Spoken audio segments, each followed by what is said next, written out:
अब यहां पर आगे जाकर इसी वंश में गया नामक राजा हुए। भगवान विष्णु के बहुत बड़े भक्त हुए, पर एक दिन शिकार करने जाते हैं तो गलती से हिरण के धोखे में मारा हुआ तीर एक ब्राह्मण को जाकर लग जाता है। तो वो मरते मरते श्राप देते हुए जाते हैं कि तुम राजा हो पर कार्य तुमने असुरों वाले किए हैं, तो मैं श्राप देता हूं तुम असुर योनि को ही प्राप्त हो जाओ। तो श्राप मिलते ही पहली चीज तो उसका नाम बदल जाता है। क्या नाम हुआ? गयासुर।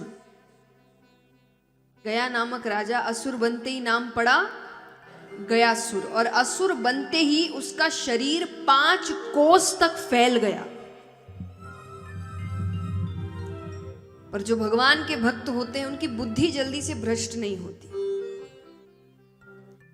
तो उनको लगा अब ये रूप लेकर प्रजा के पास जाऊंगा तो प्रजा तो डर जाएगी, तो वो वन की ओर चले गए। वहां तपस्या करने लगते हैं, ब्रह्मा जी को प्रसन्न करते हैं। ब्रह्मा जी ने कहा क्या वरदान चाहिए?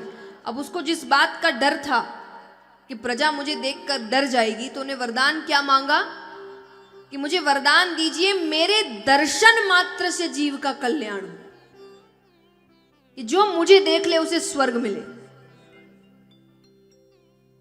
ब्रह्मा जी ने कहा तथास्तु। अब वो अपने राज्य वापस आए। अब राज्य वापस आए तो बात आग की तरह फैलने लगी। सबको पता चलने लगा कि इसके दर्शन मात्र से स्वर्ग मिलता है। सब दर्शन करने आने लगे। पापियों की मौज थी।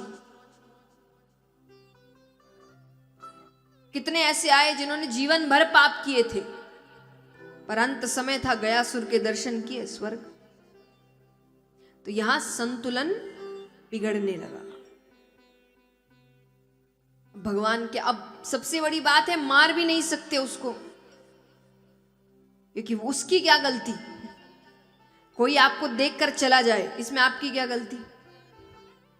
तो लोग आ रहे हैं, दर्शन करके जा रहे हैं, पर भगवान ने कहा कुछ ना कुछ तो करना पड़ेगा, वरदान वापस ले नहीं सकते। और उसकी गलती नहीं है कि गलती के हिसाब से मारे, तो अगर भगवान मारेंगे भी तो इल्जाम भगवान पर लगेगा, कलंक भगवान पर लगेगा कि किसी ऐसे को मारा जिसकी कोई गलती थी नहीं। फिर भी भगवान कोशिश कर रहे हैं, तो भगवान नीचे आते हैं। भगवान ने कहा गयासुर हमें एक यज्ञ करवाना है। अब भगवान ने उन शब्दों का ध्यान रखा जिस शब्दों से अब गयासुर बड़ा प्रभावित हो चुका है, यानी वो अपने आप को वैसा ही मानता है। तो भगवान कहते हैं कि मुझे एक यज्ञ करवाना है, तो एक स्थान चाहिए। गयासुर ने कहा कैसा स्थान चाहिए बताइए?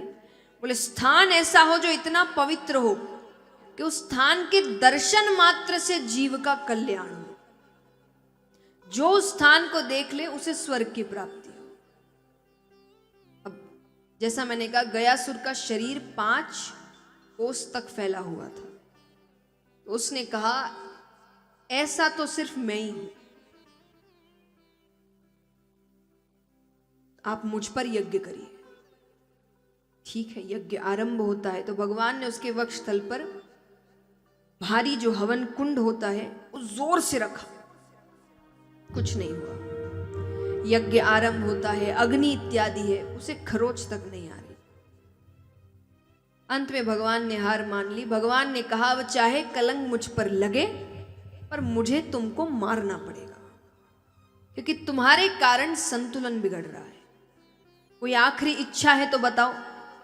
गयासुर ने कहा एक नहीं 2 इच्छाएं हैं, और अगर आपने पूरी कर दी तो मैं अपने प्राणों का दान दे दूंगा, यानी आपको मारने की जरूरत नहीं है, मेरे प्राण अपने आप चले जाएंगे। भगवान ने कहा कौन से 2 वरदान? बोले पहली चीज, इस यज्ञ को करते हुए, जब भी आप कोई सिर्फ यज्ञ ही नहीं कोई भी मंगल काम करते हैं, उस स्थान पर देवी देवता आते हैं, यहां भी है। किस लिए? कि जो मंगल कार्य आरंभ हुआ है वो विराम तक भी जाए। मंगल कार्य बीच में रुकना इसीलिए आप सोचिए, दक्ष राजा की कल आपने कथा सुनी, क्या जरूरत थी उसको बकरे का सर लगाने की, वापस जीवित करने की? क्योंकि वो एक यज्ञ कर रहे थे और यज्ञ बीच में ही रुक गया था, क्योंकि महादेव जी क्रोधित हो गए थे और उनकी मृत्यु हो गई। तो सिर्फ उस यज्ञ को पूरा करने के लिए उनको वापस जीवित किया गया था। इसीलिए वहां देवी देवता हर मंगल कार्य जहां होता है वहां आते हैं। अब यज्ञ हो रहा है तो वहां पर भी थे। तो उसने कहा कि वो स्थान में निवास करते हैं। बोले हाँ। तो बोले अभी तो स्थान में ही हूं, इसका मतलब मुझ में निवास कर रहे हैं? बोले हाँ। तो बोले जब तक सूरज चांद रहेगा ये मुझ में निवास करेंगे। भगवान ने कहा ठीक है, दूसरी इच्छा? बोले दूसरी इच्छा, ऐसे तो श्राद्ध इत्यादि करने से मुक्ति मिल जाती है, पर अगर कोई ना कर पाए, ना समर्थ नहीं है, तो मेरे धाम में आकर कोई इतना भी कह दे कि हे भगवान मेरे पितरेश्वरों को मुक्ति प्रदान करिए, तो आप उनके पितरेश्वरों को मुक्ति प्रदान करेंगे। तो भगवान ने वो भी वचन दिया। इसीलिए गया जी की इतनी महिमा है, उस स्थान को वरदान प्राप्त है। अगर वहां सच्चे मन से किसी ने बस मांग भी लिया कहकर कि मेरे पितरेश्वरों को मुक्ति मिले, तो मुक्ति मिलती है।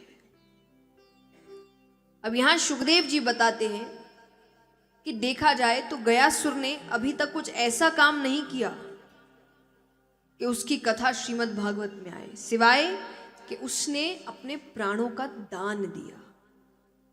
और दान किसी भी प्रकार का हो बहुत मायने रखता है।